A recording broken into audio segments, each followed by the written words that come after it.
उत्तर प्रदेश के सिद्धार्थनगर से राजा रघुवंशी हत्याकांड की तर्ज पर पति की हत्या का मामला सामने आया है। इस हत्याकांड में भी पत्नी अपने पति को सोनम रघुवंशी की तरह घर से दूर लेकर गई। वहां पति को नशीला पदार्थ खिलाया। पति जब बेहोश हो गया तो उसे राप्ती नदी में फेंक दिया। इसमें उसके प्रेमी ने उसका साथ दिया।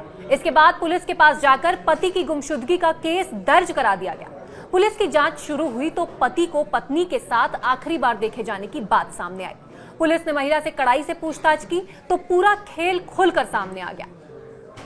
ये कहानी है संगीता की, एक ऐसी महिला जिसने अपने प्रेमी के साथ मिलकर अपने पति की निर्मम हत्या कर दी।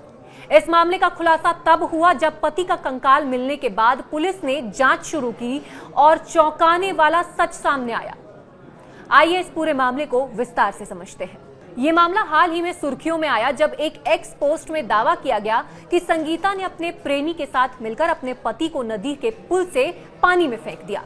काफी समय तक इस मामले का कोई सुराग नहीं मिला, लेकिन जब पुलिस को कंकाल मिला तब जांच ने नया मोड़ लिया। दरअसल 5 जून 2025 को संगीता ने कन्नन यानी कि अपने पति की गुमशुदगी की रिपोर्ट लिखवाई कि वो 2 जून से घर नहीं आए हैं। जब पुलिस ने इस पर जांच पड़ताल की तो पता चला कि खुद संगीता अपने पति कन्नन को अपने साथ कहीं लेकर गई थी। इसके बाद पुलिस ने संगीता से कड़ाई से पूछताछ की तो उसने कबूल किया कि उसने अपने प्रेमी अनिल शुक्ला के साथ मिलकर कन्नन को बलरामपुर के राप्ती नदी के पास कुछ नशीला पदार्थ खिलाकर वहीं नदी में फेंक दिया। इस घटना की तुलना सोनम रघुवंशी हत्याकांड से की जा रही है, जिसमें सोनम ने अपने प्रेमी राज कुशवाहा और भाड़े के हथियारों के साथ मिलकर अपने पति राजा रघुवंशी की हत्या मेघालय में हनीमून के दौरान करवाई थी। संगीता का मामला भी उतना ही चौंकाने वाला है। संगीता का अपने प्रेमी के साथ अफेयर चल रहा था। इस रिश्ते को छिपाने और अपने पति को रास्ते से हटाने के लिए उसने एक खौफनाक साजिश रची। उसने अपने प्रेमी के साथ मिलकर पति की हत्या की और शव को नदी में फेंक दिया ताकि कोई सबूत ना मिले। लेकिन जब कंकाल बरामद हुआ तो पुलिस की जांच ने सारी साजिश का पर्दाफाश कर दिया। सोनम रघुवंशी के मामले की तरह जहां सोनम ने शादी के महज 12 दिन बाद अपने पति की हत्या की साजिश रची थी, संगीता का यह कांड भी समाज में रिश्तों पर सवाल उठाता है। पुलिस ने संगीता और उसके प्रेमी को गिरफ्तार कर लिया है और आगे की कार्रवाई कर रही है।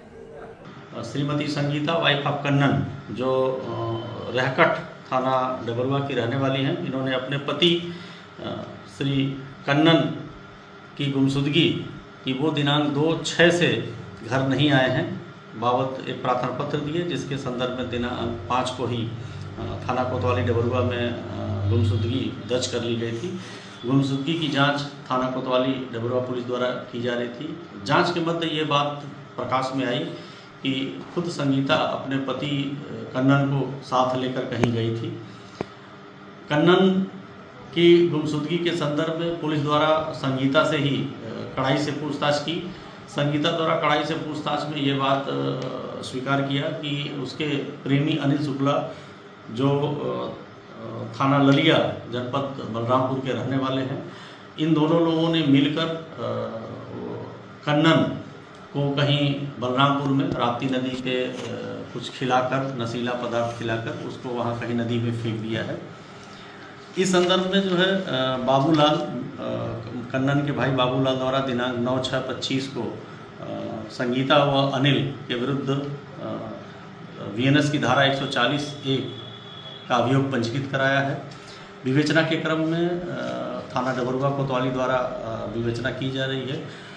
अनिल और संगीता दोनों से गहनता से पूछताछ की गई, दोनों को पकड़ा गया है। दोनों से पूछताछ में ये बात तथ्य नजर प्रकाश में आई कि बलरामपुर में राप्ती नदी जो सिमराना के पास है, वहाँ पे कहीं इन लोगों ने उसको नशीला पदार्थ खिलाकर फेंका था।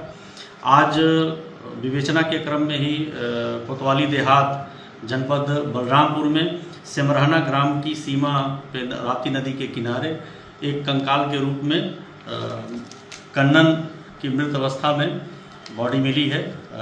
कोतवाली पुलिस देहात की मौके पे पहुंच गई है। एसओ प्रभारी निरीक्षक डबरुआ भी मौके पे पहुंच गए हैं। 100 की शिनाख्त उसके कपड़े के आधार पे उनके परिवारजनों द्वारा कन्नन पुत्र स्वर्गीय गोली उम्र 48 वर्ष के रूप में की गई है। कोतवाली देहात पुलिस द्वारा विधिक कार्रवाई की जा रही है कोतवाली डेबरुआ द्वारा दोनों मुलजिमों से संगीता व अनिल जो पुलिस की हिरासत में है, इनसे गहन पूछताछ की जा रही है। आगे की विधिक कार्रवाई की जाएगी।